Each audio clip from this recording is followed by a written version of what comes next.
Ambassador Velthar stood in the great hall of the Galactic Council, his 6 limbs folded in a posture of respect. The chamber was enormous, carved from crystal that glowed with soft blue light. Representatives from 300 worlds watched him from their floating platforms. Some had tentacles, others had wings, and a few existed only as clouds of gas held together by containment fields. But all of them turned their attention to Velthar as the High Chancellor spoke. "Ambassador, you have served the Council with distinction for 40 cycles," the Chancellor said, its voice echoing through the chamber. "We have a new assignment for you. A simple one." Velthar's primary eyes brightened with interest. Simple assignments were rare these days. Most worlds the Council contacted now were either too advanced to intimidate or too primitive to understand what was happening to them. Finding the balance was becoming difficult. "There is a world in the Outer Rim," the Chancellor continued. "Grid coordinates 7492. The species there calls their planet Earth. They have just achieved faster-than-light communication.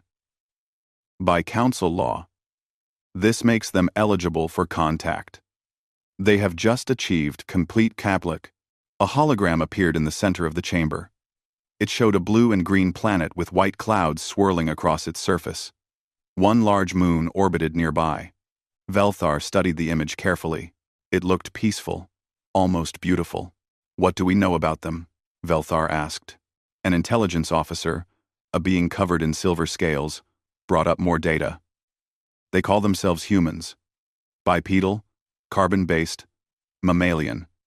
Average lifespan of 80 local years. They have divided themselves into nearly 200 separate political groups called nations. Their history shows constant warfare. Very violent species. End. Violent. End. Violent. End." The hologram changed to show images of human cities. Tall buildings made of metal and glass. Roads filled with primitive vehicles. Velthar had seen similar things on dozens of other worlds. Nothing impressive.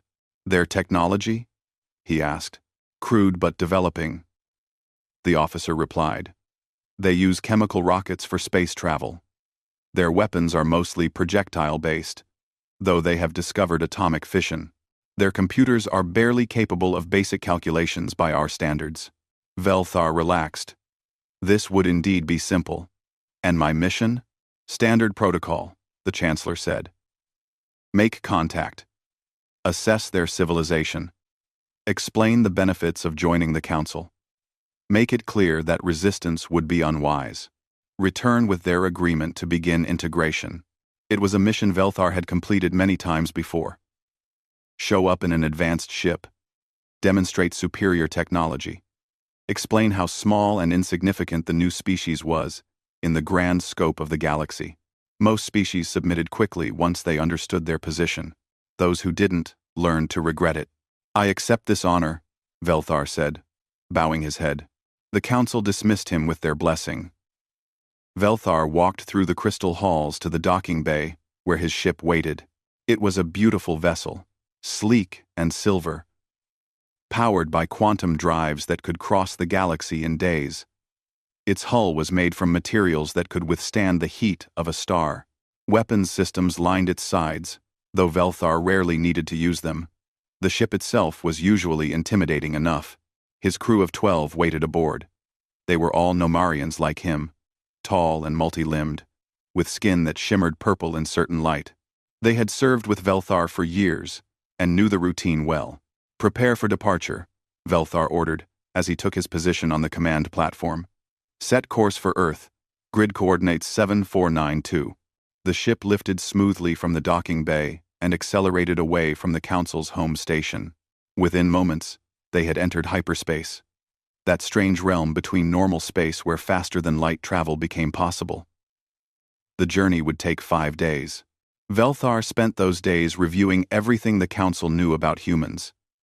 He watched recordings of their broadcasts that had been intercepted over the years. Television shows, news reports, movies. It was standard procedure to learn about a species through their entertainment. What he saw confirmed the intelligence reports. Humans were violent creatures who seemed obsessed with war and conflict. Their stories almost always involved fighting, whether against each other or against imagined alien threats. They seemed to have a strange fascination with their own destruction. But Velthar also noticed other things. Humans created beautiful art and music. They wrote poetry and told stories that showed deep emotion. They laughed and cried and seemed to feel things very intensely. This was not unusual. Many species had emotional ranges, but humans seemed almost excessive in their feelings. They are a species of contradictions, his second officer observed. They create and destroy with equal passion.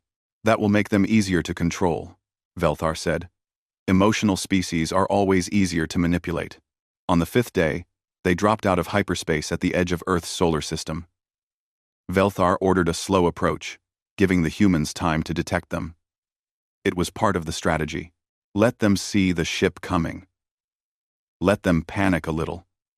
Let them understand that something far beyond their experience was about to happen. As they passed the orbit of Mars, Velthar's communications officer picked up thousands of radio transmissions from Earth. The humans had indeed detected them. Their broadcasts were filled with fear, excitement, and speculation. Every nation was reporting the same thing. Aliens were coming. Good, Velthar said. They're ready to receive us. The ship entered Earth's atmosphere smoothly, its shields deflecting the friction that would have destroyed any human spacecraft. Velthar had chosen a landing site in advance, near the city called Seoul, in a nation called South Korea. The Council's analysts had determined this would be a good neutral location, and the South Korean government had agreed to host the meeting. As they descended, Velthar looked at the Earth below. From space, it looked so peaceful. Cities glowed like strings of lights in the darkness. Oceans reflected the moonlight. It was hard to believe this world held the violent species described in the reports. The ship settled onto the prepared landing pad with barely a sound. Outside, Velthar could see crowds of humans held back by barriers. Cameras everywhere, pointing at his ship. Military vehicles surrounded the area, though their weapons looked primitive and harmless. A smaller group of humans stood closer, clearly the official delegation. Velthar counted 6 of them. They wore formal clothing and stood very still, watching his ship with expressions that could have been fear or curiosity. It was hard to tell with humans. All systems secure, his pilot reported. The area is safe. The humans have followed the protocols we transmitted. Velthar rose from his command platform. He adjusted his diplomatic robes, ensuring the Council's symbol was clearly visible on his chest. He checked his translator, a small device that would allow him to speak and understand human languages. Everything was ready. Open the main hatch, he ordered. The side of the ship split open, forming a ramp that extended down to the ground. Velthar walked forward, his 6 limbs moving in perfect coordination. The bright lights of human cameras made his skin shimmer. He heard gasps from the crowds as they saw him clearly for the first time. He descended the ramp slowly, making sure every camera captured his impressive height and alien appearance. This was the moment that usually sealed the deal. When a species saw how different, how advanced, how powerful their visitors were, they usually became much more cooperative. At the bottom of the ramp, the human delegation waited. The one in front, a male with dark hair and careful eyes, stepped forward and spoke in Korean.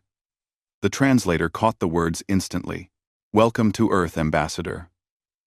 I am Hyun-woo, representative of the United Nations. On behalf of all humanity, we greet you in peace. Velthar studied the human called Hyun-woo. He was small, barely reaching Velthar's mid-torso, fragile-looking, like most humans. But there was something in his eyes, something Velthar couldn't quite identify. Not fear, not even nervousness. Almost like confidence? Velthar dismissed the thought. Humans had no reason to be confident. I bring greetings from the Galactic Council, Velthar said, his translator rendering his words into Korean. We have come to welcome Earth into the larger community of intelligent species. Hyun-woo smiled. It seemed genuine, warm even. We are honored. Please, we have much to show you. Much to discuss. Will you allow us to be your hosts? This was going exactly as planned. Velthar allowed himself a moment of satisfaction. Another simple mission, soon to be completed. I accept your hospitality, Velthar said. What he didn't know, what he couldn't possibly know, was that this simple mission would change everything. Not just for him, but for the entire Galactic Council. Because humanity had been waiting for this moment for a very long time, and they had prepared very carefully. The trap was set. Velthar had just walked into it. The motorcade moved through Seoul with careful precision. Velthar sat in a specially modified vehicle, his large frame requiring extra space. Through the window, he watched millions of humans lining the streets. They held signs and cameras, their faces showing every emotion, from fear to wonder to excitement. Children sat on their parents' shoulders, pointing at the convoy as it passed. Hyun-woo sat across from Velthar, speaking calmly about Earth's history and culture. Next to him was a female human who had been introduced as Dr. Da-eun, a scientist who studied alien life. Behind them, in another vehicle, rode General Tae-yang, the highest-ranking military officer present. You must understand, Ambassador, Hyun-woo was saying. We have dreamed of this moment for generations. The idea that we are not alone in the universe has driven our scientists, our artists, our philosophers. Today, that dream becomes reality. Velthar made a gesture of acknowledgement. The humans seemed eager to please, which was good. It would make the negotiations easier. The Council is pleased to find a species so ready to embrace the larger galaxy. Dr. Da-eun leaned forward, her dark eyes curious. 347, Velthar replied. Some are old beyond your ability to measure time. Others are relatively new, though still far more advanced than humanity. All have found their place in the galactic order. And what would our place be? Hyun-woo asked, his voice still calm and friendly. This was the part Velthar had delivered countless times. Earth would begin as an associate member. You would receive access to certain technologies, trade opportunities, and cultural exchanges. In return, the Council would require mining rights on your moon and access to certain resources here on Earth. Your military would be disbanded, as the Council provides protection to all member worlds. Your governments would report to a Council administrator who would help guide your development. He watched their faces carefully. This was where most species began to show resistance. Some protested immediately. Others took time to understand what they were truly being offered. But all of them, eventually, came to the same conclusion. They had no choice. But Hyun-woo just nodded thoughtfully. I see. And if we refuse these terms? Then Earth would be marked as a hostile world, Velthar said simply. The Council does not tolerate threats to galactic peace. Isolation would be enforced until your species learned to cooperate. It was a polite way of saying Earth would be blockaded, their technology suppressed, their development halted. Some species chose this path. They always regretted it. We will need time to consider, Hyun-woo said. But first, let us show you our world, help you understand who we are. Perhaps then, we can find terms that benefit everyone. Velthar agreed. It was standard procedure anyway.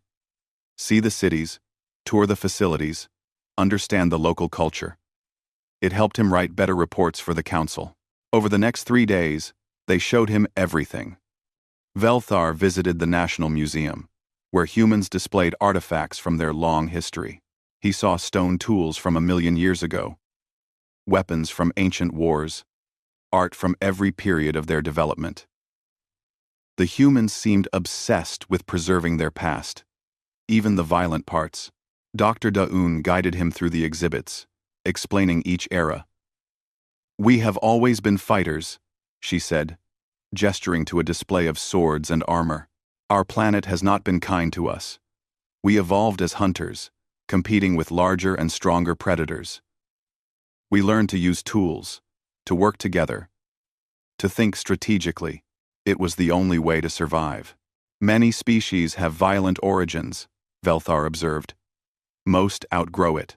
Perhaps, Daun said, with a small smile. Or perhaps they simply learn when violence is necessary and when it is not. They showed him universities where human scientists studied everything from tiny atoms to distant galaxies. Velthar listened to lectures about human theories of physics, biology, and mathematics. The theories were crude but showed potential. Given a few thousand years and council guidance, humans might develop into a useful member species. General Taeyang took him to a military base. The soldiers demonstrated their weapons, guns that fired metal projectiles, vehicles with armor plating, aircraft that couldn't even leave the atmosphere. Velthar tried not to show his amusement. A single council warship could destroy this entire base in seconds. "These are your defenses?" Velthar asked. Taeyang's expression never changed. "These are sufficient for our current needs." Something about the way the general said it made Velthar pause. There was that same strange confidence he had seen in Hyunwoo, as if they knew something he didn't. But what could they possibly know? The council's intelligence was thorough. They had been monitoring Earth for decades. On the evening of the third day, they hosted a formal dinner. Representatives from many human nations attended, dressed in their finest clothing. The meal was elaborate, with foods from across the planet. Humans, Velthar learned, placed great importance on sharing meals. It was a social ritual that built trust. During the dinner, a young human approached Velthar. She couldn't have been more than 20 years old, with bright eyes and nervous energy. Her name was Ji Woo, and she was introduced as a student of military strategy. "Ambassador," she said, her voice respectful. "May I ask you a question?" "Of course," Velthar replied. "How does the council handle species that refuse to join?" It was a bold question, especially from someone so young. But Velthar saw no harm in answering. "It depends on the level of resistance. Most species see reason quickly, those who don't face economic isolation, technology suppression, and in extreme cases, military intervention." Ji-woo nodded slowly, as if memorizing his words. "And has any species ever successfully resisted the council?" Si-woo, "No," Velthar said firmly. "The council has existed for 50,000 of your years. We have seen every form of resistance, every strategy, every attempt at defiance. All have failed. The council always prevails because we are united, advanced, and patient." "I see." She bowed and walked away. Velthar watched her go, feeling a strange unease. These humans asked too many questions about resistance and defiance. Were they actually considering refusing the council's offer? How foolish that would be. After dinner, Hyunwoo invited Velthar to walk in a nearby garden. The night air was cool, and stars shone overhead. Somewhere up there, the council's home station orbited a distant sun, waiting for Velthar's report. "Ambassador," Hyunwoo said as they walked, "you have seen our cities, our technology, our military. You have learned about our history and our culture. What is your assessment of humanity?" "Ah, you have seen our mating hard. Cross, you have seen our assessment of humanity." Velthar chose his words carefully. "You are a developing species with potential. Your emotional nature makes you volatile, but this can be tempered with proper guidance. Your violent history is concerning, but not unusual. With council oversight, humanity could become a productive member of galactic civilization." Hyunwoo stopped walking and turned to face Velthar directly. In the moonlight, his expression was difficult to read. "And if I told you that everything you've seen is a lie?" Velthar felt a spike of confusion. "Explain. The cities, the technology, the military bases, all of it is what we want you to see. A carefully maintained illusion." The surface of our world is a stage, Ambassador, and you are watching a performance. That makes no sense, Velthar said. We have been monitoring your broadcasts for decades. We have seen your development. There is no deception possible on that scale. Hyun-woo smiled. But there was no humor in it. No deception that you could detect. You mean? But what if we were better at hiding than you were at finding? What if we knew you were watching and showed you exactly what we wanted you to see? A cold feeling spread through Velthar's body. You're claiming your entire civilization is a fabrication? Not fabrication, misdirection. The humans you see on the surface are real. Their lives are real. But they are only a fraction of our species. The rest live where you cannot see them, where your sensors cannot reach, where we have been preparing for this moment for centuries. Velthar's translator barely kept up with Hyun-woo's words. This was impossible. They had mapped every major city, tracked every satellite, analyzed every broadcast. There was nowhere for billions of humans to hide. I don't believe you, Velthar said. I expected that response, Hyun-woo said calmly. Which is why we're going to show you. Tomorrow, Dr. Da-un, General Tae-yang. And I will take you somewhere special. Somewhere that will help you understand the truth about humanity. Where? Velthar demanded. Underground, Hyun-woo said simply. To see where we really live. To see what we've really built. To understand what humanity truly is. He started walking back toward the building, leaving Velthar standing alone in the garden. The ambassador looked up at the stars, feeling the first real tremor of doubt since he had arrived on Earth. What if Hyun-woo was telling the truth? What if there was more to humanity than the Council had discovered? No. It was impossible. Humans were a primitive species barely capable of reaching their own moon. They couldn't possibly have hidden an entire civilization from the Council's sensors, could they? That night, Velthar barely rested. He kept thinking about everything he had seen, looking for signs of deception. The humans had been friendly, cooperative, almost eager to show him everything. But now Hyun-woo claimed it was all a performance, a trick. The next morning, a transport arrived to take them to the secret location. Velthar climbed aboard with Hyun-woo, Da-un, and General Tae-yang. The vehicle was different from the others he had seen, sleeker, faster, clearly more advanced than the primitive machines he had observed on Earth's roads. Where are we going? Velthar asked. To the mountains, Da-un replied. To a facility that doesn't appear on any map.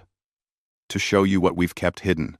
The vehicle accelerated smoothly, moving far faster than should have been possible with Earth's technology. Velthar's unease grew with every kilometer. Something was very wrong here. Something he should have noticed earlier. After an hour, they arrived at what looked like a simple mountain range. No buildings, no roads, no signs of civilization, just rock and snow and empty sky. General Tae-yang led them to a flat area near the base of the mountain. He pulled out a small device and pressed several buttons. The ground beneath them hummed with power. Then the mountain opened. The entrance was massive, easily large enough to swallow Velthar's entire ship. Rock and earth slid aside with barely a sound, revealing a tunnel that descended into darkness. Lights flickered on automatically, illuminating a passage carved from solid stone with precision that spoke of advanced technology. Velthar felt his respiratory systems accelerate. This was not primitive human engineering. This was something else entirely. Please, General Tae-yang said, gesturing toward the entrance. We have much to show you. They walked into the tunnel, and the mountains sealed shut behind them. Velthar's instincts screamed danger, but his curiosity pushed him forward. He needed to see what the humans were hiding.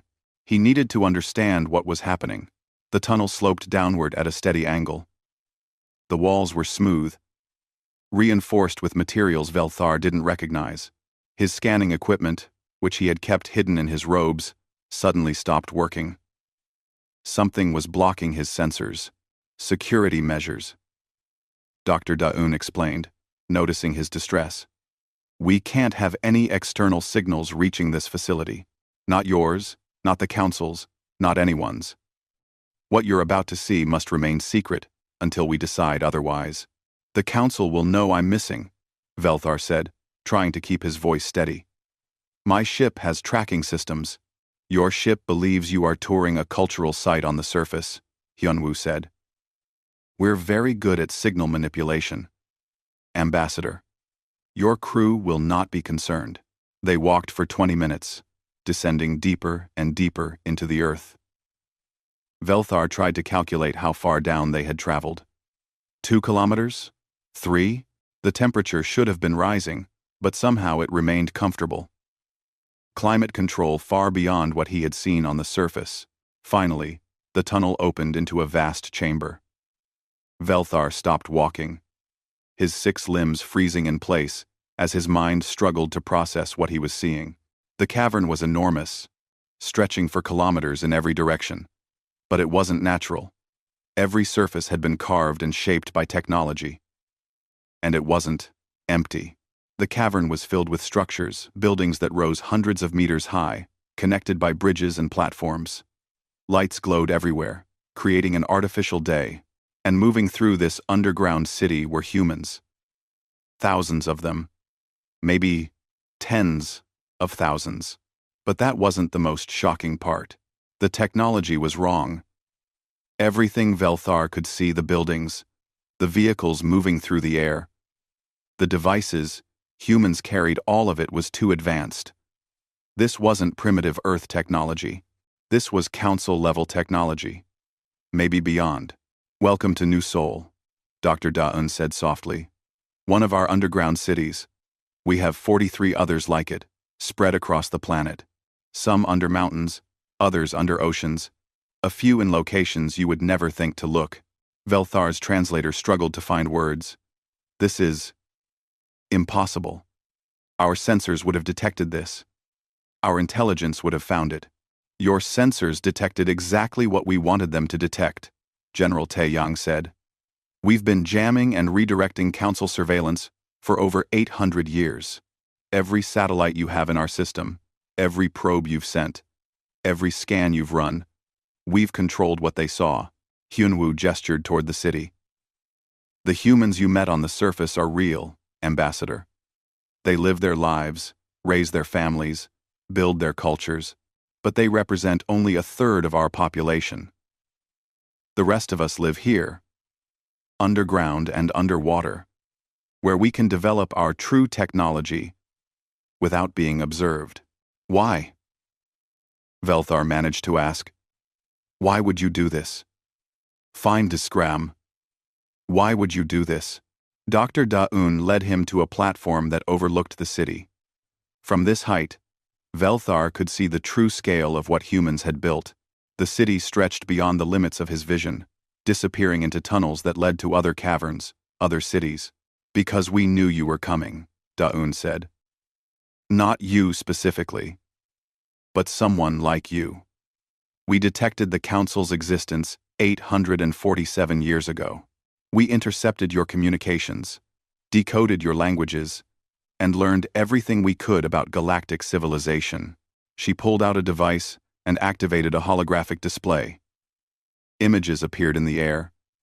Council ships, Council stations, Council worlds. All of it familiar to Velthar. But how did humans have this information? We learned how the Council operates, Da-eun continued. How you contact new species, how you intimidate them, how you force them to submit. We saw what happened to the Korathi when they refused to join. We watched the Council crush the Telvan civilization when they resisted. We studied every species that came before us, and we learned from their mistakes. The holographic images changed, showing world after world falling under Council control. Some joined peacefully, others fought and lost. All of them, eventually, became subordinate to the Council's will. So we made a decision, Hyunwoo said. We would not let that happen to us. We would not become another conquered species, grateful for whatever scraps of technology the Council chose to give us. We would prepare. We would hide. And we would become strong enough that when the Council finally found us, we would be ready. Velthar felt dizzy. His 6 limbs trembled. For 800 years? You've been hiding for 800 years? Preparing, General Taeyang corrected. Not hiding. We've been building, learning, advancing. While the Council thought we were primitive savages fighting with sticks and stones, we were constructing underground cities. While you believed we had barely discovered flight, we were building faster-than-light ships. While you thought we were fragile and weak, we were becoming something far more dangerous. But your surface technology, Velthar protested. We saw it. Your primitive rockets, your simple computers, your chemical weapons. Theater, Daun said simply. A performance for your sensors. We knew where your surveillance satellites were positioned. We knew when your probes passed through our system. We made sure you always saw exactly what we wanted you to see. A species just advanced enough to contact, but too primitive to be a threat. She changed the holographic display. Now it showed maps of the Council's space trade routes, military positions, diplomatic relations. The information was detailed, current, and should have been impossible for humans to possess. We've had observation posts in Council space for 700 years, Daun explained. Hidden in asteroid fields, disguised as space debris, built into the shells of dead comets. We've been watching you as carefully as you've been watching us. We know your strengths, your weaknesses, your trade disputes, your political tensions. We know everything. Velthar's mind raced, trying to find some explanation that made sense. The Council would have detected your ships, your outposts. The Council has never seen a human ship, Hyunwoo interrupted. Because we're very, very good at not being seen. It's one of our oldest survival skills, Ambassador. Our evolutionary history taught us that the best way to deal with larger, stronger predators is to avoid being noticed. We've simply applied that lesson on a galactic scale. They took him deeper into the city. Velthar walked in a daze, his mind refusing to accept what his eyes were seeing. They passed research facilities where humans studied technologies that rivaled anything in Council space. They saw manufacturing centers producing materials that shouldn't exist. They visited training centers where young humans practiced combat techniques designed specifically to counter every known Council species.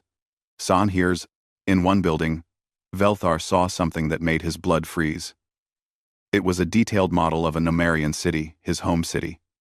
Every building was perfect, every street accurate, and surrounding the model were tactical displays showing attack vectors, defensive weaknesses, and casualty projections.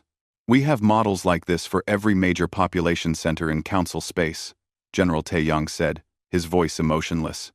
We've run millions of combat simulations. We know exactly how to fight each of your species. We know which weapons work best against which opponents. We know where to strike, to cause maximum disruption, with minimum effort. You're planning to attack the Council? Velthar whispered. No, Taeyang replied. We're prepared to defend ourselves if the Council attacks us. There's a difference, Ambassador. We don't want war. We've never wanted war. But we refuse to be conquered. Dr. Daun led him to another chamber, this one filled with displays showing Earth's true military capability. Ships that could cross the galaxy in hours, weapons that could crack planets, defense systems that made Council technology look primitive, and all of it hidden, waiting, ready to deploy if humanity ever needed it. How many of you are there? Velthar asked, his voice barely audible. On the surface, 8 billion, Hyunwoo said. Underground and in hidden facilities throughout our solar system, another 14 billion, 22 billion humans in total, Ambassador. And every single one of us has been raised knowing that someday, the Council would come. Every one of us has been taught to fight, to survive, to do whatever is necessary to protect our species. Velthar felt his legs weaken. He lowered himself to the ground, his 6 limbs unable to support him anymore. 22 billion humans, all trained for war, all hidden from the council, all waiting for this moment. "Why are you telling me this?" he finally asked. "Why reveal yourselves now?" Hyunwoo knelt beside him, bringing his face level with Velthar's primary eyes. "Because you need to take a message back to the council. A message they will understand and believe. We can't let them find out about us slowly, piece by piece. That would lead to misunderstandings, escalation, war. So, instead, we're showing you everything at once.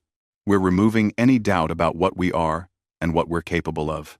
"But you could have destroyed the council years ago," Velthar said. "If you're this advanced, this prepared, why didn't you strike first?" Dr. Daun smiled, but there was sadness in it. "Because we're not monsters, Ambassador. We're not conquerors. We don't want to rule the galaxy or subjugate other species. We just want to be left alone. We just want to live our lives without someone else deciding our fate." She helped Velthar stand. "We're showing you this because we're hoping for peace. We're hoping that when the Council understands what humanity really is, they'll make the wise choice. They'll leave us alone, and we'll leave them alone. Everyone continues existing, and no one has to die. And, if the Council doesn't choose peace?" Velthar asked, though he already knew the answer. General Taeyang's expression hardened. "Then, we'll show the Council why humanity survived everything our planet threw at us. We'll show them why we're the apex predator of Earth. We'll show them what happens when you back humans into a corner and force them to fight." They took Velthar to one more room. It was smaller, simpler than the others. Inside sat a young woman at a control station. She looked up as they entered and smiled warmly. "Ambassador Velthar," Hyunwoo said, "I'd like you to meet Jiwoo." "The same Jiwoo you spoke with at dinner." Velthar recognized her immediately. The young student who had asked about resistance. But she wasn't a student at all. Jiwoo stood and bowed politely, the same gesture she had made at dinner. But now, in this underground facility, surrounded by technology that shouldn't exist, she seemed different, more dangerous somehow, though her smile remained gentle and her voice soft. "Hello again, Ambassador," she said. "I apologize for deceiving you at the dinner. It's part of my job to assess visitors, to understand how they think." "What is your job?" Velthar asked, his translator catching the tremor in his voice. "I'm a tactical officer," Jiwoo replied. "I specialize in psychological warfare, strategic assessment, and threat neutralization. I've been studying the Council for 15 years. Learning how your species think, how you make decisions, what frightens you." She gestured to the control station behind her. "I've run over 10,000 combat simulations involving the Council. I know every ship class you operate, every weapon system you use, every tactical doctrine you follow. I could tell you exactly how a war between humanity and the Council would unfold, hour by hour, casualty by casualty." Velthar felt cold, despite the comfortable temperature. This small human, who barely reached his mid-torso, spoke about destroying the Council with the same calm tone she might use to discuss the weather. The disconnect between her gentle appearance and her terrible knowledge made her somehow more frightening than General Taeyang with all his military bearing. "Show him," Dr. Daun said quietly. Jiwoo nodded and turned to her control station. Her fingers moved across holographic interfaces with practiced ease. Suddenly, images flooded Velthar's mind not from any screen, but directly into his neural pathways. His species' natural telepathy, which the Council had always considered a gift, had become a weapon in human hands. The images showed battles. Hundreds of them. Thousands. In every scenario, human forces engaged Council fleets with devastating efficiency. Ships burned. Stations fell. Worlds went dark. The Council's 347 member species found themselves suddenly fighting for survival against an enemy they had never known existed. But these weren't just random violent images. They were detailed tactical projections. Jiwoo showed Velthar exactly where humanity would strike first: communication hubs, supply lines, command centers, She showed him how human ships would bypass Council defenses using stealth technology that made them invisible to sensors. She showed him weapons that could destroy entire fleets in seconds. And most terrifying of all, she showed him the timeline. The war would last 17 days. In 17 days, humanity would shatter the Council completely, reducing 50,000 years of galactic civilization to burning wreckage. "Stop," Velthar gasped. The images ceased immediately. Velthar found himself on his knees again, his 6 limbs trembling uncontrollably. He had witnessed countless battles in his long career, but these simulations were different. They were too precise, too detailed, too confident.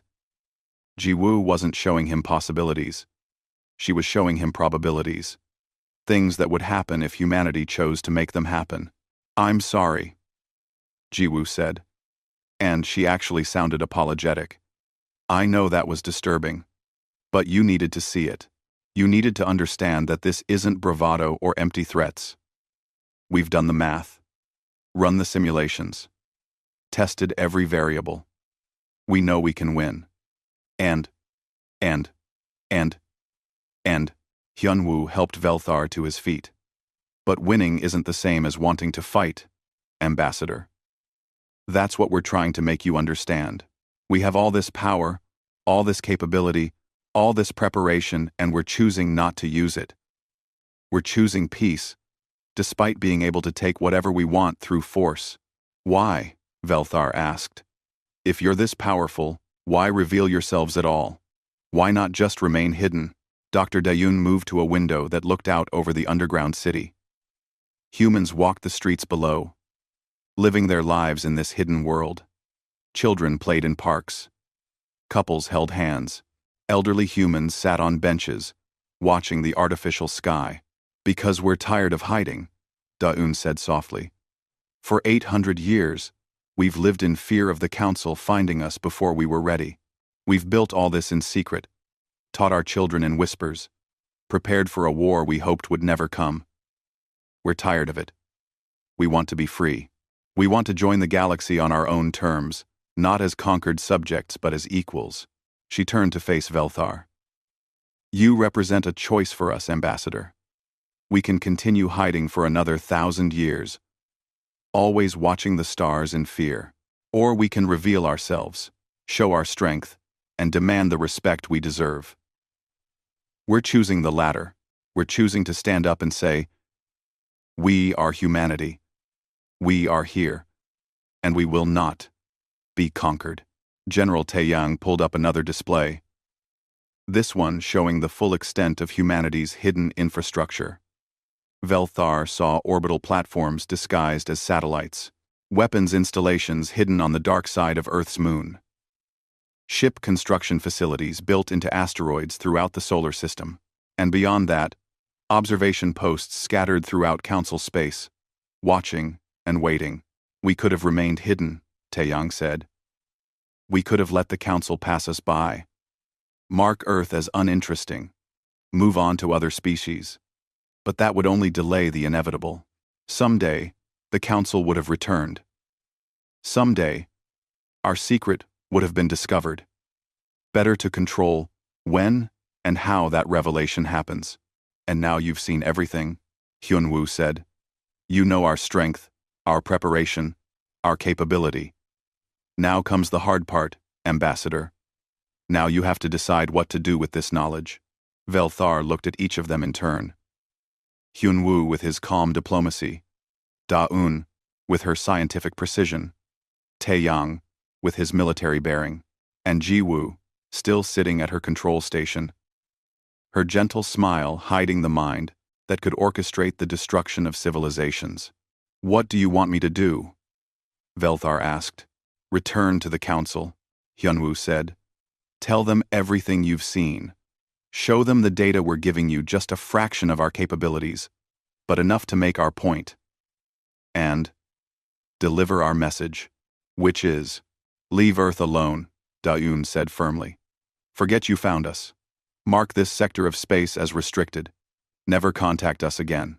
Go back to your 347 member species and continue existing as you always have." Just pretend humanity doesn't exist. And if we do that? Velthar asked. If the Council agrees to your terms, then humanity will remain in our solar system, Taeyang replied. We'll continue our development, our research, our civilization. We won't interfere with Council affairs. We won't expand into Council space. We'll simply exist, separate and independent. Two civilizations, occupying the same galaxy, never interacting. But if the Council refuses? Velthar had to ask. Though he dreaded the answer, Jiwoo spoke up, her voice still gentle despite her terrible words. Then we'll defend ourselves. The Council will send fleets, and those fleets will never return home. The Council will send more fleets, and the same thing will happen. Eventually, the Council will escalate, bringing more forces, using more powerful weapons, and humanity will match that escalation, step by step, until there's nothing left of the Council to escalate with. She stood and walked closer to Velthar. We don't want that, Ambassador. Despite everything I've shown you, despite all our weapons and strategies and plans, we truly don't want war. War means death, destruction, suffering on a scale that horrifies us. We've seen enough of that in our own history. We don't want to inflict it on the galaxy. But we will if we must, General Taeyang added. That's what makes humans different from most species you've encountered. We can be peaceful, gentle, creative, kind, until you threaten our survival. Then, we become something else. Something you really don't want to face. Hyunwoo produced a small data device and handed it to Velthar. This contains everything you need to show the Council. Technical specifications of some of our systems. Recordings from our observation posts in Council space. Simulations of what would happen if war broke out. It's not everything. We're not foolish enough to give away all our secrets. But it's enough. Velthar took the device with trembling limbs. It was so small, so light, yet it contained information that would change galactic civilization forever. The proof that humanity was not what the Council believed. The evidence that would force the Council to make an impossible choice. You're asking the Council to abandon 50,000 years of policy, Velthar said. We have never let a species remain independent once contact has been made. We have never backed down from a confrontation. The Council will not want to appear weak. Then the Council needs to decide what's more important, Daeun said. Pride or survival. Because those are the only two options we're offering. Pride leads to war. And war leads to the Council's destruction. Survival means accepting that there's one species in this galaxy you can't dominate. Why are you so confident you can win? Velthar asked desperately. The Council has resources beyond counting. Ships from hundreds of worlds. Weapons developed over millennia. How can one species, hidden on one planet, possibly stand against all of that? Jiwoo smiled, and for the first time, Velthar saw something truly frightening in that smile. We're the species that evolved on a planet that tried very hard to kill us. We survived ice ages and meteor impacts. We survived diseases that killed billions. We survived wars with weapons that could end all life on our world. We survived every predator, every disaster, every catastrophe our planet threw at us. She gestured to the city around them. We built all this while hiding from the most powerful civilization in the galaxy. We developed technology to rival yours while making you believe we were primitive. We infiltrated Council space without being detected. We learned everything about you while revealing nothing about ourselves. And we did it all in just 800 years. Now imagine what we could do if we stopped hiding, she continued. Imagine what we could accomplish if we used all our resources, all our population, all our creativity. Not for concealment, but for war. The Council would face 22 billion humans, every single one willing to die to protect our species. Every one of us capable of learning, adapting, improvising. Every one of us carrying 800 years of preparation, and millions of years of evolutionary survival instinct. She moved closer, her small frame somehow intimidating despite being dwarfed by Velthar's size. You would face every nightmare your species has ever imagined, Ambassador, because humans don't just fight to win. We fight to survive. And when we fight to survive, we don't stop until either we're dead or our enemies are. There is no middle ground. There is no surrender. There is only survival or extinction. The room fell silent. Velthar looked at the data device in his hands, feeling its weight despite its small size. Everything he had believed about the galaxy, about the Council's superiority, about humanity's place in the universe, all of it was wrong. Everything was wrong. The journey back to the surface took hours. Velthar walked in silence, his mind replaying everything he had seen, everything he had learned. Hyunwoo, Da-un, and General Taeyang accompanied him, their expressions neutral. They had shown him their secret, revealed their power, and now they waited to see what he would do with that knowledge. When they reached the surface, Velthar blinked in the bright sunlight. The mountain had sealed behind them, leaving no trace of the entrance. To anyone watching, they had simply emerged from a tourist site. The illusion was perfect, maintained even now, when Velthar knew the truth. His ship waited at the landing site, exactly where he had left it. His crew had no idea what had happened. They believed their ambassador had spent the last few hours touring human cultural sites, just as the false signals had told them. Velthar felt sick knowing how easily humans had manipulated his people's technology. "Will you deliver our message?" Hyunwoo asked. Velthar clutched the data device. "I will tell the Council everything. I will show them what you've shown me. But I cannot predict their response." "We know," Da-un said. "That's why we're prepared for both outcomes. Peace or war." General Taeyang stepped forward. "Ambassador, I want you to understand something.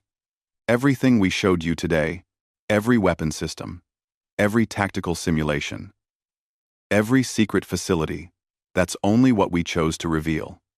We have other capabilities, deeper secrets, contingencies you haven't seen. We gave you enough to make our point, but not enough to give the Council a complete picture of our defenses." "Why tell me that?" Velthar asked.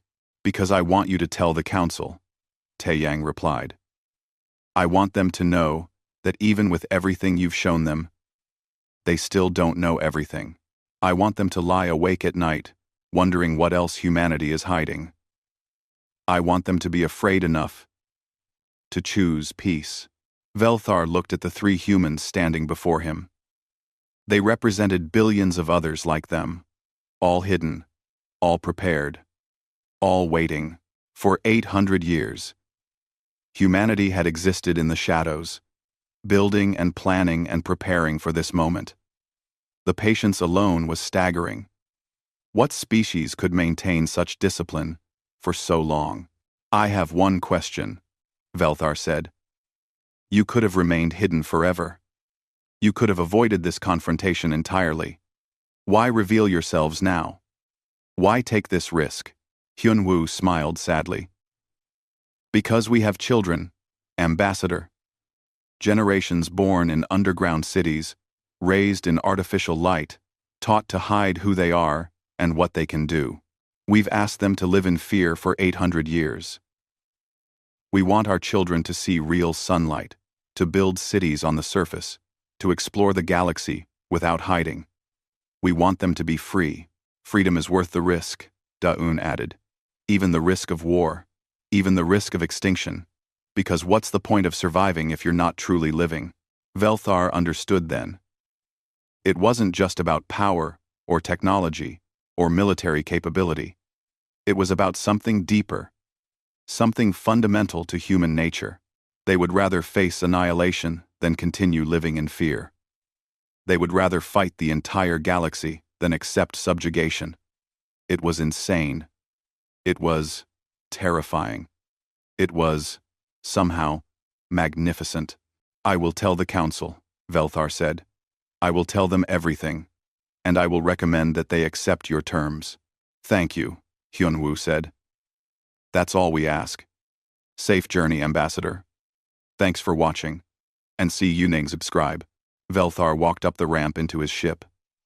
His crew greeted him cheerfully, asking about his tour of Earth. He told them it had been educational. They had no idea how much of an understatement that was.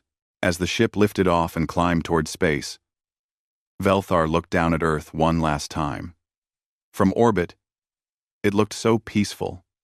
Blue oceans, green continents, white clouds, beautiful and fragile. But now, he knew the truth. Beneath that gentle surface lurked something dark and dangerous, something that had been waiting in silence for the right moment to reveal itself. The journey back to Council Space took 5 days. Velthar spent the entire time in his private quarters, refusing meals, avoiding his crew. He couldn't stop thinking about what he had seen: the underground cities, the advanced technology, the cold calculations of casualties and conquest, and most of all, Jiwoo's gentle smile as she described the destruction of civilizations. Humans were predators. He had known that intellectually, had read it in the intelligence reports. But knowing and understanding were different things. Now, he understood what it meant. Humans had evolved as hunters, learning to track and kill prey larger and more dangerous than themselves. They had developed intelligence specifically to overcome their physical limitations. Their entire civilization was built on the foundation of strategic thinking, planning, and coordinated violence. And they had been hunting the Council for 800 years. Studying them, learning their weaknesses, preparing their attack. The Council had believed itself the apex of galactic civilization, but they had been prey all along, watched by predators they never knew existed. When the ship finally arrived at Council Space, Velthar felt no relief, only dread. He knew what came next. He would present his report, show the data, and watch the Council's reaction. And he had no idea which way they would choose. The Council chambers were full when Velthar arrived. Every representative was present, eager to hear about Earth's integration. They expected good news, confirmation that another primitive species had been brought into the fold. They expected routine. They were about to learn there was nothing routine about humanity. Velthar stood in the center of the chamber, the small data device held in his shaking limbs. The High Chancellor floated above, its energy form pulsing with anticipation. Ambassador Velthar, the Chancellor said, welcome home. Tell us of Earth. Will they join the Council peacefully? Velthar looked around at the assembled representatives. 347 species from across the galaxy. Some of the oldest civilizations in known space. All of them secure in their power, confident in their superiority. They had no idea what was coming. Earth will not join the Council, Velthar said quietly. Murmurs rippled through the chamber. The Chancellor's energy form darkened slightly. Did they refuse? We have protocols for resistance. It's not resistance, Velthar interrupted, something he had never done before in 40 cycles of service. It's something else. Something we've never encountered before.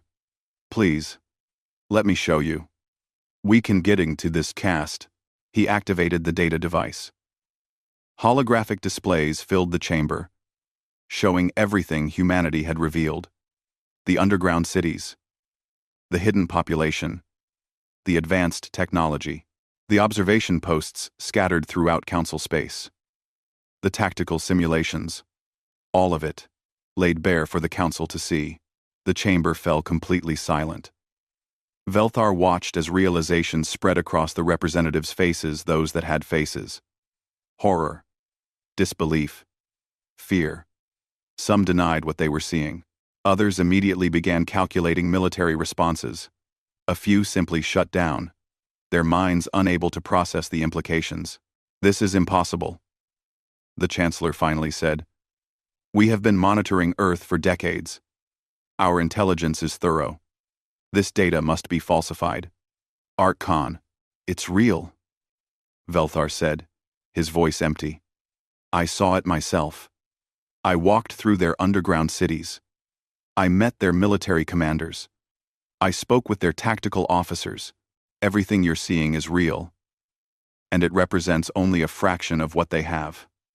They specifically told me they're withholding most of their capabilities. He pulled up Jiwoo's simulations, the ones showing the Council's defeat. They've been studying us for 800 years.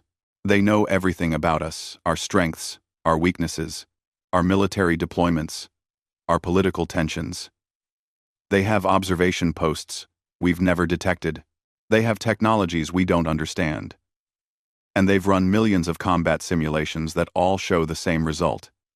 If we go to war with humanity, we lose. One species cannot defeat the entire council.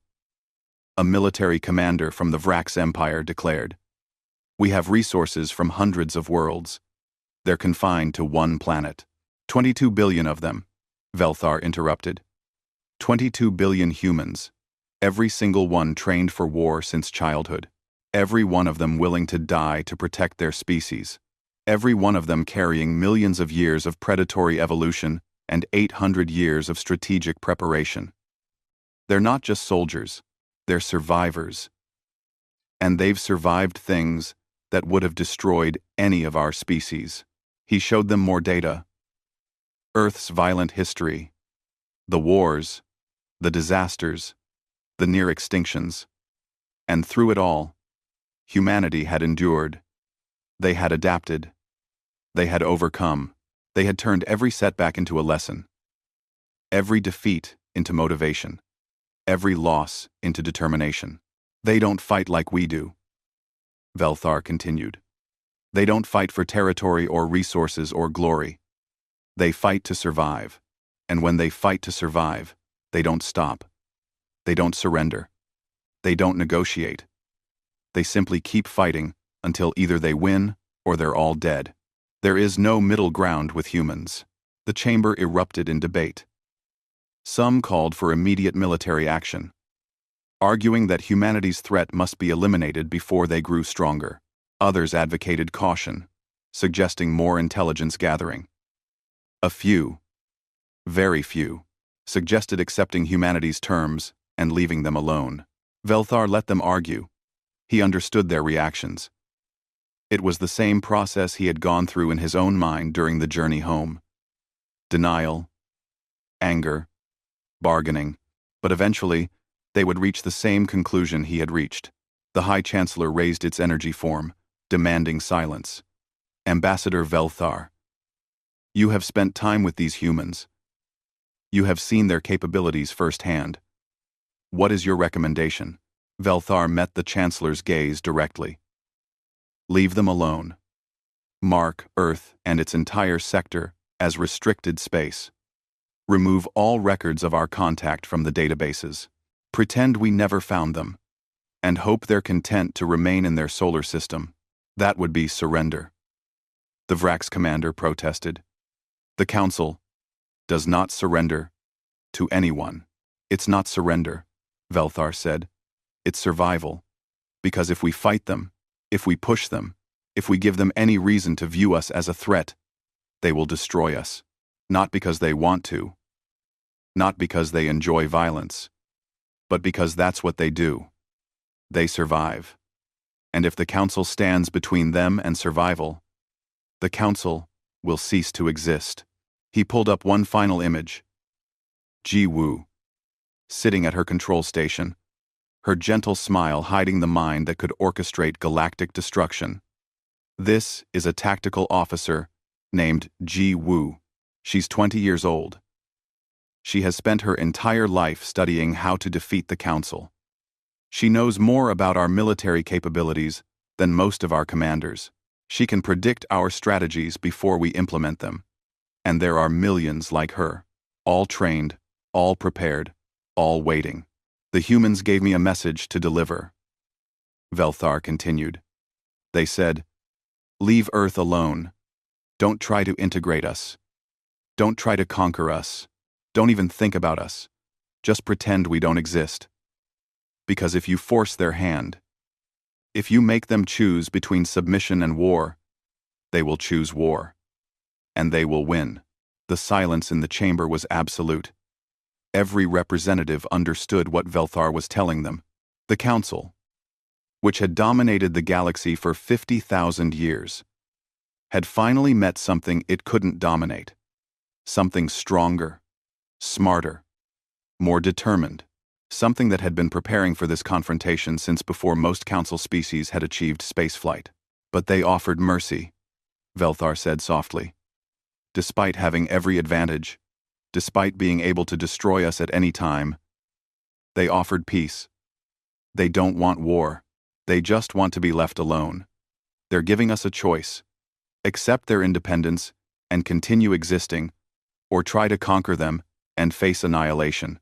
The High Chancellor's energy form pulsed slowly, a sign of deep contemplation.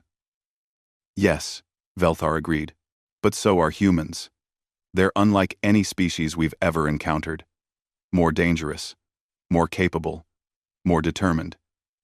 And somehow, despite all that, also more merciful. They could have struck first, destroyed the Council before we knew they existed. But they chose to reveal themselves, to give us a chance at peace. So what do we do? The Chancellor asked. Velthar looked around the chamber one last time, at the representatives who had built an empire spanning hundreds of worlds, at the species who had never faced a real challenge to their authority, at the civilization that suddenly found itself standing at a crossroads. We make the wise choice, Velthar said. We accept their terms. We seal all records of Earth. We mark their sector as unexplored. We tell no one what we found. And we hope that humanity remains content in their corner of the galaxy and never decides that the Council represents a threat to their existence.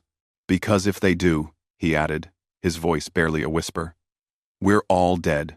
The vote took hours. Some species argued for war, others for diplomacy. But eventually, faced with the evidence Velthar had presented, faced with the terrible calculus of survival versus pride, the Council made its decision. The vote was unanimous. All records of Earth were sealed. The sector was marked as restricted. Ships were ordered to avoid that region of space, and the official databases were updated to show the area as unexplored, empty, containing nothing of interest. The Galactic Council, which had never retreated from any challenge in 50,000 years, chose to pretend humanity didn't exist. And on Earth, in underground cities and hidden facilities across the planet, humanity watched and waited. They had won without firing a shot. They had achieved independence through preparation and patience. They had forced the galaxy's greatest power to back down simply by revealing what they truly were. But they didn't celebrate. They just continued building, learning, preparing, because they knew the truth. Peace was never permanent. Threats would always emerge, and humanity needed to be ready. They had survived everything their planet had thrown at them. They had hidden from the Council for 800 years. They had prepared for war while hoping for peace, and now they were free. Free to build their civilization on their own terms. Free to explore the stars when they chose. Free to be what they had always been. Survivors. The universe would learn, eventually, what it meant to face humanity. But for now, in this moment, there was peace. An uneasy peace, built on fear and respect in equal measure. The kind of peace that lasted because both sides understood the cost of breaking it. Velthar returned to his duties, but he was never the same. His eyes held a haunted quality that never faded. When other ambassadors asked about his mission to Earth, he would simply say it had been educational and change the subject.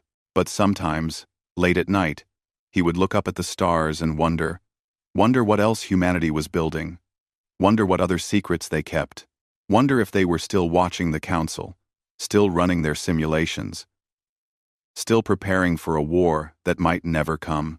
And he hoped, with everything in his being, that the Council would never give them a reason to stop preparing and start fighting, because he had seen what humanity was capable of.